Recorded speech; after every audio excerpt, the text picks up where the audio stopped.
எதுவும் பேசவே மாட்டேங்கிறாரு. அவர் பயந்துட்டாரு அப்படின்னா போலன்னு சொன்னாங்க. இப்போ போனதுக்கு இவ்வளவு பிரச்சனை. போலன்னா எதுக்கு போகாம இருக்காரு? அவர் பயந்துட்டாரு, அதனாலதான் அவர் பயந்துட்டாருன்னு யார் சொன்னது? விமர்சனங்கள் அப்படிதான் அவங்க சொல்லுவாங்க. அவங்களுக்குன்னா வேலை இருக்குது. அவங்களுக்கு எல்லாம் என்ன சொல்லுவாங்க? எப்ப பயந்தாரு? எதுக்கு பேச பயந்தாரு? வீட்டை விட்டு வெளியே வரல, 10 நாட்களை கடந்த வீட்லயே இருக்காரு. எங்க பர்மிஷன் கொடுத்தா தானங்க வெளியே போவாரு. வீட்டுல வெளில வந்து பத்திரிகையாளர் எங்க போல சந்திக்கலாம், பத்திரிகையாளர் சந்திச்சு இது குறித்து பேசிருக்கலாம். பத்திரிகையாளர் 1 சொன்னா 9 போடுறாங்க. அங்க 1 நடக்குதுன்னா இவங்க 9 போட்டுறாங்க. முதல்ல பத்திரிகையாளர் ஒழுங்கா எழுதணும், சொல்றவங்களும் ஒழுங்கா சொல்லணும். அது எதுவுமே சொல்லலையே. அங்க 1 நடக்குது, இங்க 1 சொல்றாங்க. மாத்தி மாத்தி ஏதாச்சும் சொல்லிதான் இருக்காங்க. என்ன சொன்னாங்க கரெக்டா? இவரை நம்பி எப்படி நாட்டை கொடுக்கணும் அப்படின்ற விமர்சனங்கள் டிஎம்கே ஏடிஎம்கே இவங்களை நம்பி நாட்டை கொடுக்க சொல்ல, விஜய் கொடுக்க கூடாதா? இவங்க எல்லாம் வந்து கரெக்டா செஞ்சுட்டாங்களா? இது வரைக்கும் என்ன செஞ்சாங்க? இங்க சாராயம் குடிச்சிட்டு போக சொல்ல யாரும் போய் பார்க்கவே இல்ல.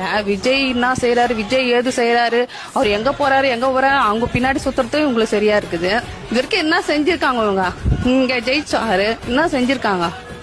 மக்கள் இன்னும் கஷ்டத்துல இருக்காங்க.